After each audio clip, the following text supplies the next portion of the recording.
AP ప్రభుత్వ ఉద్యోగులకు TDP అధినేత చంద్రబాబు బహిరంగ లేఖ రాశారు. ఎన్నికల్లో ఆలోచించి సరైన నిర్ణయం తీసుకోవాలని కోరుతూ లేఖ రాశారు.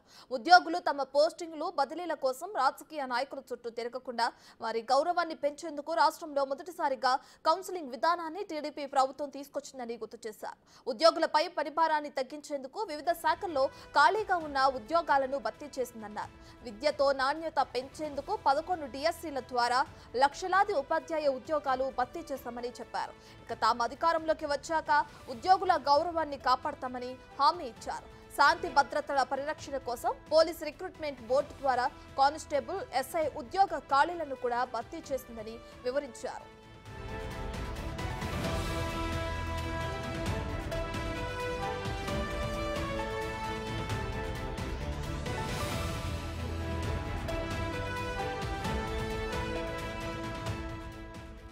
ఐదేళ్లుగా ఉద్యోగులు ఎదుర్కొంటున్న అనేక సమస్యలు, ఇబ్బందులను కళ్లారా చూశానని చెప్పారు.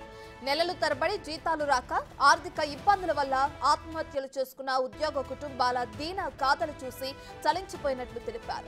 జీవితాంతం కష్టపడి దాచుకున్న డబ్బులు చేతికందక ఎందరో ఉద్యోగులు పిల్లల చదువులు, పెళ్లిళ్లు ఆగిపోవడం వంటి కన్నీటి గాథలు, తన హక్కుల కోసం ఉద్యమించిన వారిపై పగబట్టి ప్రభుత్వ కక్ష సాధింపు చర్యలు చూసి సహించలేకపోయానని చంద్రబాబు వెల్లడించారు.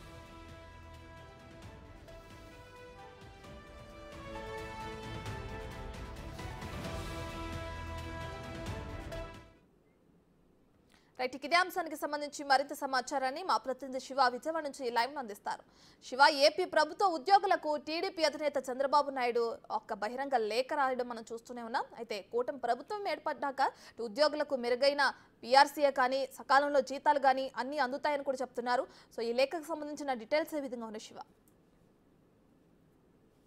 మొత్తం మీద చూసుకుంటే ఆంధ్రప్రదేశ్లో గత 5 సంవత్సరాలుగా ఉద్యోగులు పీఆర్సీకి సంబంధించి కానీ, లేకపోతే వాళ్ళకి సంబంధించిన సిపిఎస్ విషయంలో కానీ, అలాగే మిగిలిన శని ఆదివారాల సెలవు విషయంలో కానీ, అకామిడేషన్ విషయంలో కానీ, లేకపోతే తదితర వ్యక్తిగత కారణాల విషయంలో కానీ, టైం పంక్చువాలిటీ విషయంలో కానీ అనేక అంశాలకు సంబంధించి కూడా ఉద్యోగులు చాలా ఇబ్బందులు పడ్డ పరిస్థితి కనిపిస్తుంది. దాంతో పాటుగా ఎక్కడైనా ఏ ఉద్యోగి అయినా సరే ప్రతిఘటించినా వారిపై కేసులు పెట్టడం, వారిని ఇబ్బందులు పాలు చేయడం, ఇలా రకరకాల సంఘటనలు జరిగినాయి. వీటన్నిటికి సంబంధించి కూడా తాను మీ అందరికీ అండగా భరోసాగా ఉంటాను, తెలుగుదేశం ప్రభుత్వం గనక అధికారంలోకి వస్తే ఖచ్చితంగా టైం టు టైం జీతం ఇవ్వడంతో పాటు సిపిఎస్ పై ఒక విధి విధానాన్ని ఖరారు చేయటం, అలాగే మీకు ఏదైతే పెన్షన్ విషయంలో కానీ, టైం టు టైం శాలరీ విషయంలో కానీ, అలాగే ఏదైతే మీకు ఉన్న వీటికి సంబంధించి హెచ్ఆర్ఏకి సంబంధించి కానీ, లేకపోతే ఇంకొక పెన్షన్ కానీ, ఇట్లా రకరకాల అంశాలకు సంబంధించి ఉద్యోగులకి హెచ్ఆర్ఏ, డిఏ, ఇట్లా చాలా అంశాలకు సంబంధించి కూడా కొన్ని సంవత్సరాలుగా పెండింగ్లో ఉన్న పరిస్థితి కనిపిస్తోంది. సో ఆంధ్రప్రదేశ్లో ఉద్యోగుల పరిస్థితి కొంత ఆశ్చర్యజనకంగా లేదనేది ఉద్యోగ సంఘాలు గత కొంతకాలంగా ఆరోపణలు చేస్తూనే ఉన్నారు. సో ఈ నేపథ్యంలోనే ఇటీవల ముఖ్యమంత్రిగా జగన్మోహన్ రెడ్డి అనేక సందర్భాల్లో ఉద్యోగులతో చర్చలు జరిపినా కానీ ఎక్కడా కూడా వాటికి సంబంధించి సానుకూలమైన స్పందన రాలేదు. సజ్జల రామకృష్ణారెడ్డి 3-4 సార్లు కూడా ఉద్యోగ సంఘాలతో అనేకమైన అంశాలకు సంబంధించి ఉద్యోగ, ఉపాధ్యాయ, కార్మిక సంఘాలతో చర్చలు జరిపినా కానీ ఎక్కడా కూడా అవి అనుకూలంగా లేని పరిస్థితి కనిపిస్తాం. ముఖ్యంగా ఉపాధ్యాయులకు సంబంధించి మద్యం షాప్ వద్ద డ్యూటీ వేయటం, కరోనా సమయంలో, అలాగే ఎంఆర్ఓ వాళ్ళకి, రెవెన్యూ వాళ్ళకి సినిమా హాల్ వద్ద డ్యూటీ చేయడం, ఇట్లా ఉద్యోగుల్ని రకరకాలుగా ఏ రకాలుగా ఇబ్బందులు చేయాలో ఆ రకాలుగా ఇబ్బందులు పాలు చేశారు. తాను అధికారంలోకి వస్తే ఉద్యోగులకు ఎటువంటి ఇబ్బందులు లేకుండా ఖచ్చితంగా నేను ఒక భరోసా, ధైర్యాన్ని కల్పిస్తాను, ఉద్యోగులంటే సగర్వంగా చెప్పుకునే రీతిలో వ్యవహరించడంతో పాటు ఉద్యోగులకి అన్ని సౌకర్యాలు కల్పించడంతో పాటు మీకు ఏదైతే పెండింగ్ ఉన్నాయో హెచ్ఆర్ఏకి సంబంధించి కానీ, డిఏకి సంబంధించి కానీ, అలవెన్స్కి సంబంధించి కానీ, మిగతా ప్రతిదీ కూడా ఏదైనా ఉంటే ఒక ఫ్రెండ్లీ వాతావరణంలో మీ అంశాలన్నింటినీ కూడా పరిష్కరించడం కోసం తాను శక్తి మేరకు కృషి చేస్తాను.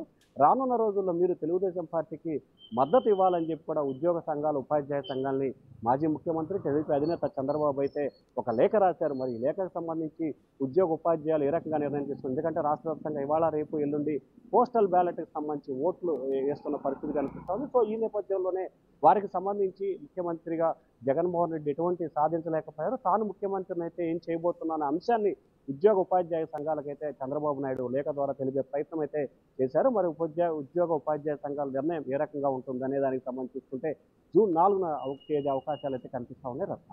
Right, thank you Shiva.